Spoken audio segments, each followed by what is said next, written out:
Saudara-saudara sekalian, selamat pagi, selamat siang, atau mungkin selamat malam. Kita jumpa lagi dalam pembelajaran Binocular Vision pokok bahasa yang kedua tentang persepsi simultan dan fusi. Silakan dipelajari, disimak, dan diskusikan dengan teman-temannya atau dengan saya melalui WA atau Zoom. Jangan lupa ya, mengisi daftar hadir di situ. Oke, kita mulai saja. Saudara-saudara sekalian, sebagaimana telah saya sampaikan pada pokok bahasan pertama, bahwa untuk dapat menghasilkan penglihatan binokuler yang tunggal dan stereoskopis, dibutuhkan beberapa macam syarat. Dan salah satu diantaranya adalah pada setiap arah pandang, bayangan objek yang terbentuk di retina harus jatuh pada fovea atau makula lutea. Mungkin dari pelajaran anatomi Anda sudah tahu apa itu fovea atau makula lutea. Tapi bagi yang lupa, saya coba untuk mengingatkan kembali. Ya, lihat slide berikut ini. Makula lutea atau fovea merupakan bagian dari retina berdiameter kurang lebih 1 mm. Dan pada area inilah tempat berkumpulnya sel-sel reseptor kerucut dengan jumlah hampir mencapai 6 juta sel. Sel-sel kerucut itulah yang nantinya akan bertanggung jawab atas terbentuknya penglihatan sentral atau tajam penglihatan sentral dan penglihatan warna. Jadi dalam gambar ini, lokasi makula lutea atau fovea berada dalam lingkaran kuning. Dan disitulah berkumpulnya sel-sel kerucut retina. Jadi ini dilihat melalui ophthalmoskop ya, kelihatan jadi hasil di situ kita letaknya. Sedangkan pada lingkaran biru menunjukkan area diskus nervi optik.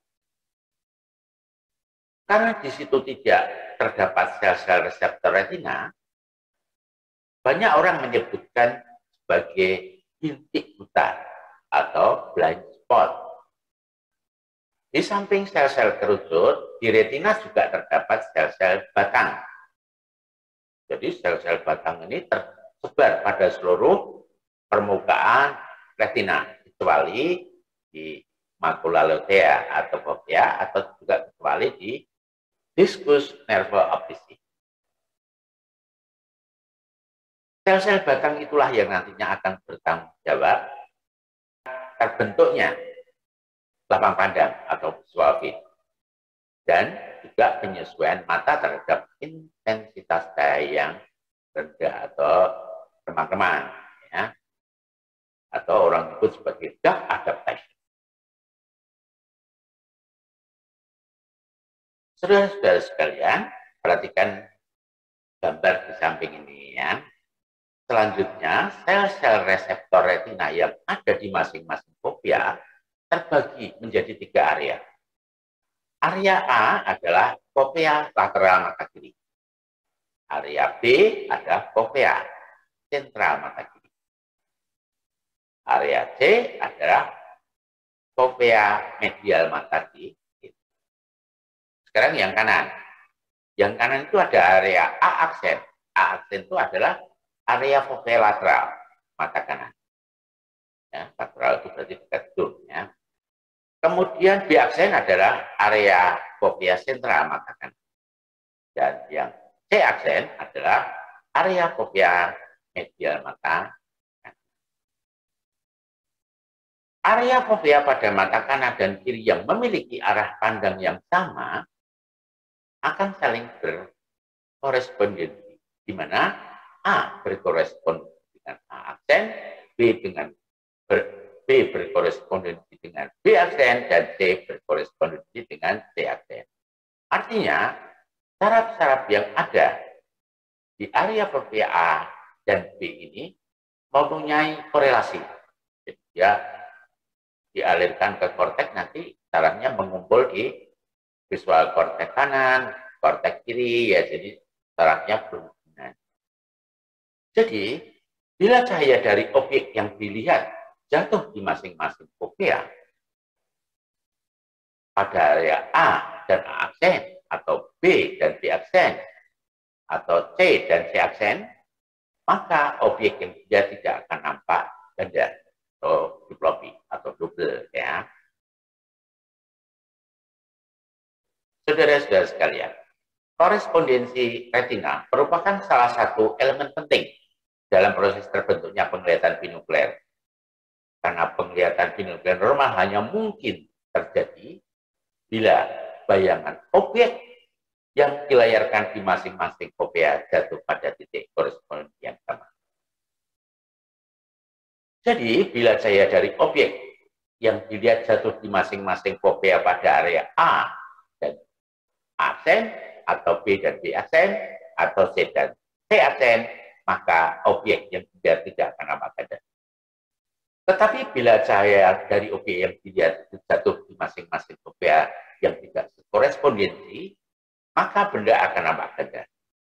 Seperti itulah dasar-dasar nanti penglihatan binokuler normal. Ya, oke, untuk sementara nanti Anda pahami dulu, karena kita akan segera memasuki subpokok bahasan berikutnya tentang persepsi.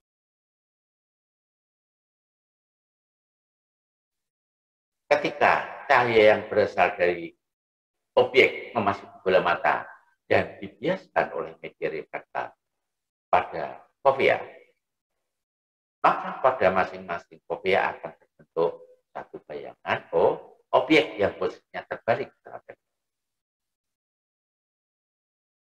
Kemudian sel-sel reseptor retina ini akan mengubah rangsangan cahaya itu menjadi impuls saraf dan meneruskannya ke otak melalui jalur kornea kelihatan. Jadi jalur kelihatan itu seperti pada gambar itu ya.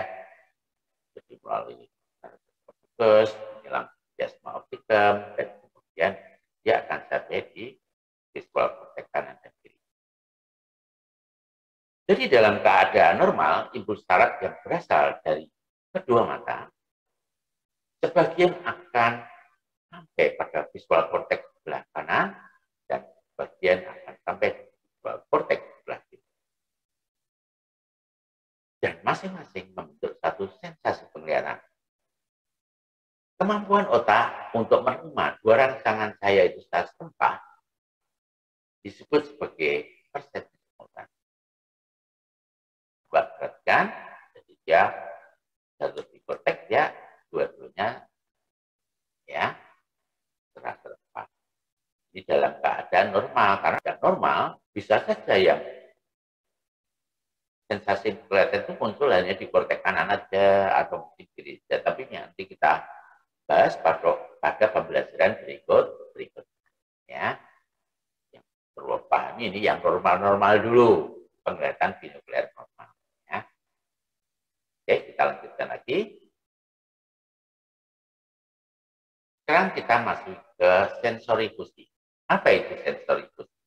Sensori fusi merupakan kemampuan otak untuk menggabungkan dua sensasi penglihatan yang terbentuk di korteks visual kanan dan kiri menjadi satu sensasi penglihatan binuklear yang tunggal. Meskipun di korteks ada sensasi penglihatan yang korteks kanan kiri juga, tapi nanti akan digabungkan. Ya. Jadi saat sensasi penglihatan muncul di korteks visual kanan dan kiri secara serentak, otak akan segera melakukan proses fusi, yaitu proses penggabungan atau orang sebut proses imitasi ya, proses penggabungan itu. Namun tunggu dulu, kita akan lihat ya di sini dalam gambar ini akan kita buat siklopea. Apa itu siklopea? Siklopea sebenarnya marker teori ya, tapi itu penting untuk bagaimana apa sih yang dilihat orangnya. Oke, kita lihat dulu ini, pasang dulu siklopeannya. Ya. Jadi siklopean ini adalah lingkaran khayal. Khayal itu lingkaran khayal secara teoritis ya, yang dibuat untuk menjelaskan apa yang terlihat ketika dua sensasi penglihatan digabungkan secara mental, ya, digabungkan secara mental. Dalam istilah klinik sering disebut sebagai pasien flu, pasien flu. Ya, apa yang dilihat Pak pasien. Ya, oke, sekarang kita coba bagaimana proses investigasi itu berjalan secara mental dari dalam otak ya, gue tahu nggak bisa lihat. Oke, kita lihat sekarang seperti itu. Ya, jadi dia tetap melihat suatu saat atau beberapa minggu kemudian kita akan belajar bagaimana kalau ternyata yang dilihat ternyata 2, tidak 1, gitu ya. Nah, ini yang normal aja, kita bicara yang normal. Nampak satu. Itu penglihatan binokular normal.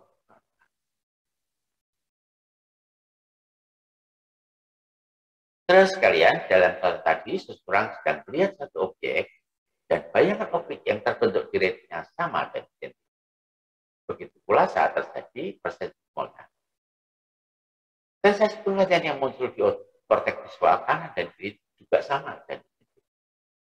Pertanyaannya adalah apakah otak akan melakukan proses itu bila sensasi penglihatan yang terbentuk di masing-masing korteks visual berbeda dan tidak identik. Mari kita lihat slide berikut. Saudara-saudara sekalian, seseorang bernama Harry melakukan eksperimen dan mencoba memisahkan penglihatan mata kanan dan kiri agar bayangan objek yang terbentuk di masing-masing retina berbeda dan tidak identik. Dia menggunakan sepotong papan berlubang bagaimana yang terlihat pada gambar di samping ini. Kita lihat, papan diletakkan di antara mata dan objek. Dengan adanya lubang itu, mata kanannya dapat melihat objek A tanpa dapat melihat objek B. Sebaliknya, mata kiri hanya dapat melihat objek B tanpa dapat melihat objek A. Akibatnya, bayangan objek yang terbentuk di retina masing-masing berbeda. Ya. Tidak sama dan tidak identik. Ini adalah hipotesa pertamanya ya. Hipotesa kedua, sensasi penglihatan yang terjadi di masing-masing korteks visual juga akan berbeda. Ternyata hasil eksperimen itu menunjukkan bahwa meskipun sensasi penglihatan di masing-masing korteks visual itu berbeda dan tidak identik, otak akan tetap melakukan proses. Dan apa yang terjadi di subjek? Mari kita lihat pada animasi berikut ini ya. Tampak sebagaimana yang ada pada lingkaran lobea. Jadi ternyata meskipun bayangan objek di kanan, di mata kanan dan kiri itu berbeda, otak akan tetap melakukan proses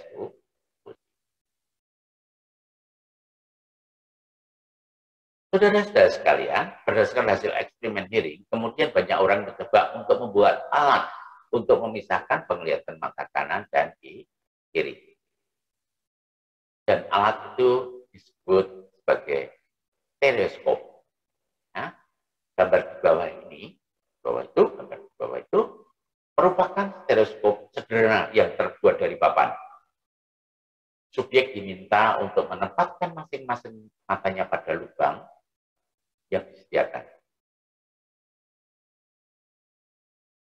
Karena ada sekat, maka mata kanan hanya melihat objek yang ada di sebelah kanan dan mata kiri hanya melihat objek di sebelah kiri. Bila subjek memiliki penglihatan binokular yang normal, maka dia akan melihat gambaran bagaimana yang terlihat pada lingkaran siklopea di samping ini.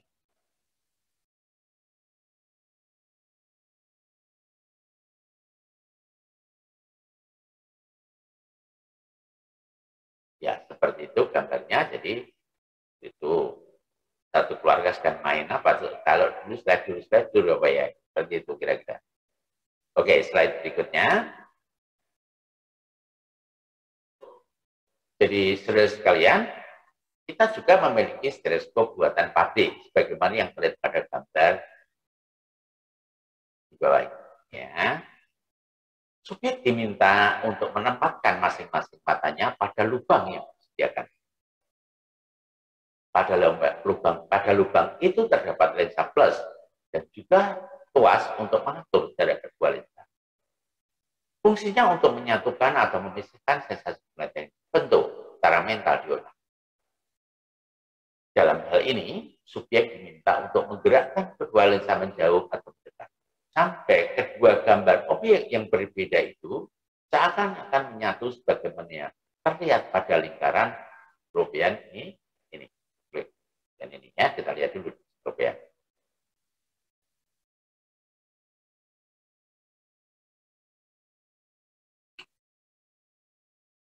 Jika subjek atau orang yang sedang melihat teleskop ini mampu memasukkan burung ke sangkar, berarti dia mempunyai penglihatan binokular yang baik. Untuk sementara itu dulu ya. Tapi kalau burungnya tidak sampai masuk sangkar di luar atau di kanan sangkar dan di sangkar, berarti dia mempunyai penglihatan binokular yang kurang baik ya. Nanti kita bagaimana sih yang baik dan yang buruk pada pembelajaran berikutnya ya. Kita lihat slide berikut ini. Saudara-saudara sekalian, untuk memisahkan penglihatan mata kanan dan kiri agar bayangan objek yang terbentuk di retina itu berbeda, fovea itu berbeda, dapat dilakukan dengan filter merah dan hijau. Dalam gambar di samping ini, filter merah ditaruh pada mata kiri dan filter hijau ditaruh pada mata kanan. Kemudian subjek diminta untuk melihat sumber daya. Jika subjek menyatakan melihat lingkaran warna kuning dalam kotak hitam, artinya telah terjadi persepsi simultan dan proses fusi yang normal. Jika muncul satu pertanyaan, mengapa warnanya menjadi kuning? Jawaban yang pasti, karena warna kuning muncul sebagai akibat penggabungan warna merah dan hijau. Jadi kalau dia melihat kuning, mempunyai penglihatan binokular yang normal. Tapi kalau dia melihat hijau saja, berarti dia salah satu matanya itu disupresi, atau mungkin dia juling ya, atau masih banyak sebab, tapi kita bicarakan di bab berikutnya ya. Jadi yang normal harus melihat warna kuning ya. Oke, saudara-saudara sekalian, pembelajaran hari ini kita akhiri sampai di sini ya. Silakan dibaca, disimak, jangan lupa mengisi presensi pidato, jaga kesehatan, rajin berolahraga, dan salam sehat. Sampai ketemu lagi.